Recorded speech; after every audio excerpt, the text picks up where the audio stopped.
Bom, essa apresentação é sobre o trabalho final da disciplina de governança do sistema econômico internacional.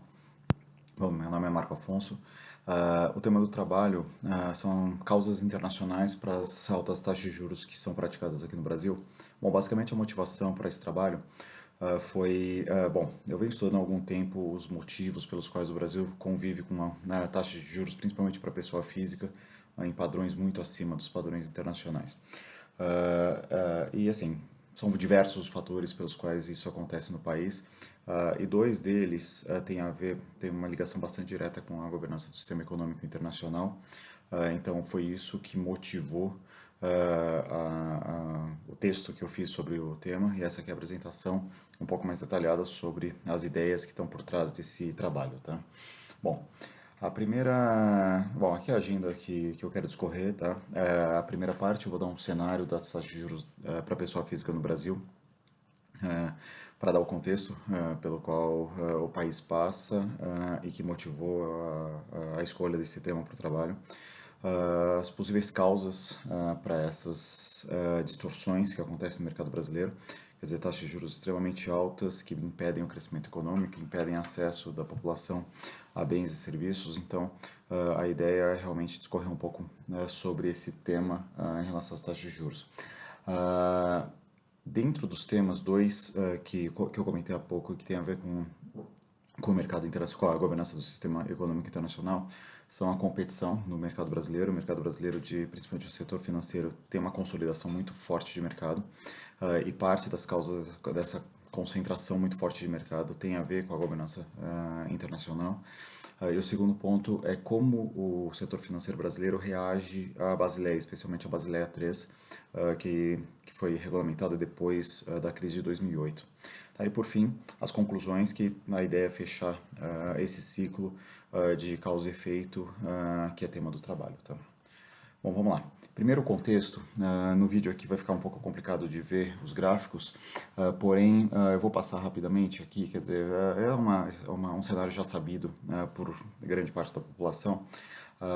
O cenário realmente de taxa de juros e como isso afeta diretamente a concessão de crédito para pessoa física. Tá? O primeiro gráfico é a variação ano a ano das concessões de crédito para pessoa física no Brasil. E a gente vê que ela retrata bastante bem o período recessivo que nós tivemos no Brasil. Então, em 2013, nós tivemos um crescimento de 13,2% no volume de concessões. Tá? De 2014 já caiu, de 2015 e 2016, que foram os anos mais críticos da recessão que o país passou, nós tivemos uma redução de em torno de 1% no nível das concessões. A gente vê essas duas barras negativas. 2017, que o mercado já apresentou alguma reação, teve um crescimento em torno de 9%. E esse ano, período a período, né, quer dizer, o período de 7 meses contra o período de 7 meses de 2017, teve um crescimento já de 10%. Ou seja, as concessões são realmente uma reação ao que está acontecendo na economia. E normalmente isso deveria ser o inverso, quer dizer, a economia deveria reagir ao movimento de crédito, mas aqui no Brasil realmente a relação é inversa. O segundo ponto é a relação de crédito contra PIB. Comparando esses valores em relação a economias com o mesmo nível de desenvolvimento, e aqui a gente está comparando contra Brasil, contra Chile, China, Tailândia e México, à exceção do México, todos os países têm níveis de concessão de crédito sobre o PIB muito acima, tá, do que o Brasil trabalha. Então, o Brasil, esses números são de 2017, a gente estava em 59,7%, enquanto a China, por exemplo, 155,8% do PIB em crédito. Tailândia, 144,5%. Ou seja, estamos em patamares muito menores, e isso pode certamente ter uma correlação muito forte também com os níveis de taxa de juros. Bom, e aqui é o retrato das taxas de juros no Brasil. Tá? Aqui eu estou colocando, são 3 linhas, tá? Uma linha de crédito, de taxas para cartão de crédito, que são essa linha superior, tá? Do crédito pessoal como um todo, a linha inferior. Vou aumentar um pouquinho aqui. E a linha do meio são as linhas do cheque especial. Tá? A gente está falando aqui em torno de 200 para crédito, para cartão de crédito, estamos falando de 272% ao ano. Tá? Isso a gente tem esse comparativo com outros países do mundo, que nos Estados Unidos, por exemplo, as taxas de juros ao ano chegam a variam entre 7% e 16%, e o Brasil 272%. Bom, a conclusão diz basicamente qual é. A gente tem uma baixa relação de crédito-PIB, tá? O crédito acompanha as variações da economia, e as taxas de juros realmente, esse gráfico aqui demonstra esse cenário bastante distorcido. Taxas de juros em torno de 270% ao ano. Isso aí é impraticável em qualquer país do mundo. Bom, no próximo slide, também continuando um pouquinho com o cenário de taxas de juros, aqui a gente vê já uma relação das taxas de juros com os resultados dos bancos. Tá? Aqui essa tabela inicial, nós temos o comparativo entre os spreads do Brasil com os outros países do mundo. A exceção de Madagascar, que é uma economia praticamente imaterial em relação aos demais países que estão listados aqui, o spread é mais alto. Esses números são de 2016. O Brasil tem um spread, quer dizer, o spread, o conceito aqui é basicamente a relação entre o quanto eu cobro do consumidor final contra o custo do dinheiro. Tá? Temos aqui em torno de 40%. Peru, que é um país com nível de desenvolvimento abaixo do Brasil, mas na mesma região 14% e ainda alto. Se compararmos aqui com alguns países, por exemplo, Argentina 7%, Alemanha 5,5%, França 4,7%, ou seja, realmente os bancos no Brasil têm uma capacidade de fazer dinheiro muito mais fácil do que em mercados mundo afora, tá? Isso gera os altíssimos resultados dos bancos brasileiros. A gente aqui, aumentar um pouquinho também, tem os resultados de 2017 dos maiores bancos brasileiros, Itaú, Bradesco e Banco do Brasil. Nós temos aqui em ativos, quer dizer, o tamanho do banco, os bancos normalmente são medidos do ponto de vista de porte em ativos. O Itaú fechou 2017 com 1,5 trilhão de reais em ativos, o Bradesco 1,2 trilhão. O Banco do Brasil, 770 bilhões de reais em ativos. A lucratividade assusta, quer dizer, se você pegar a lucratividade dos bancos brasileiros, eles são certamente os percentualmente maiores do mundo. Tá? A gente está falando de 24 bilhões do Itaú, 17,3 bilhões do Bradesco e 11,1 bilhões no caso do Banco do Brasil, ou seja, mesmo com algumas questões de governança, no caso dos bancos públicos, e de gestão mesmo dos bancos brasileiros, os bancos realmente estão fazendo muito dinheiro. E esse é o primeiro ponto que eu quero discorrer depois. Isso faz com que a competição dos bancos nacionais com internacionais fique difícil, quer dizer, a entrada de bancos internacionais no Brasil, além da questão de governança que eu vou discorrer mais à frente, esses resultados aqui eles criam uma barreira de entrada muito forte. Então é muito complicado que bancos estrangeiros venham para o Brasil, porque esses caras aqui têm escala suficiente para se proteger contra a entrada de concorrência internacional e isso faz com que as taxas de juros realmente subam. O mercado sem concorrência, o preço sobe. No caso dos bancos, mercados sem concorrência, as taxas vão subir. Tá? Então é isso que acontece aqui no Brasil, esse é um dos fatores pelos quais as taxas de juros são tão altas no país. E a questão da escala como barreira à entrada de novos players que eu estava comentando há pouco. E aqui é o market share. Como eu estava falando, quer dizer, o mercado realmente está voltando, market share concentrado, quer dizer, em poucos bancos, a gente tem os 4 maiores bancos representando mais de quase 80% das concessões de crédito no país, ou seja, é um mercado realmente protegido.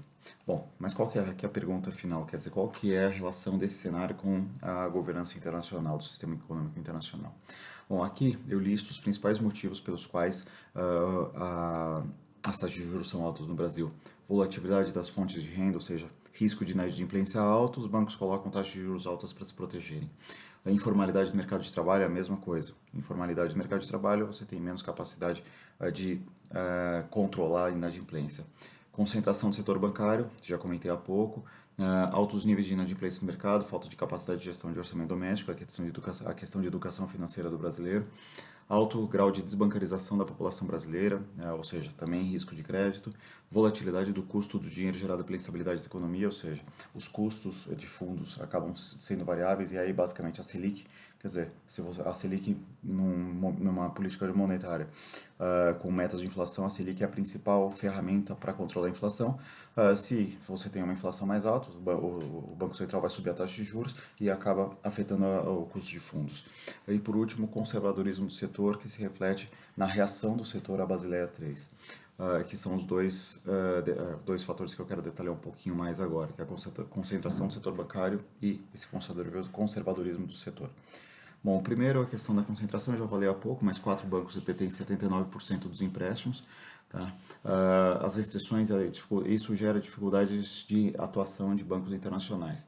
E aqui nós temos diversos fatores que geram isso, e um deles é diretamente ligado à governança do sistema econômico internacional. Por quê? Porque existe uma certa reserva de mercado no Brasil para a entrada de bancos internacionais. Então, além dessa questão da escala, a questão da proteção que os bancos, por serem muito grandes, eles fazem contra a entrada de bancos internacionais, nós temos algumas restrições burocráticas mesmo do Brasil que impedem ou dificultam muito a entrada de bancos internacionais. E aqui eu queria destacar dois. Basicamente, a gente fala da escala como proteção, com essa capacidade de defesa, essas restrições burocráticas, que, por exemplo, quando o Banco Nacional quer abrir um grupo nacional quer abrir um banco do Brasil, o que ele faz? Ele vai até o Banco Central, faz todo um processo e entra, quer dizer, tendo, lógico, capital suficiente e tudo mais. Se o Banco Internacional quiser entrar no Brasil, ele tem uma série de autorizações que precisam ser dadas, inclusive uma autorização do Poder Executivo na pessoa do Presidente da República. Ou seja, isso fica totalmente sujeito a interesses eleitorais, interesses políticos e uma questão de timing também. Quer dizer, enquanto isso, os outros bancos estão trabalhando e o Banco Internacional quiser entrar no Brasil, precisa pedir amém para o Presidente da República.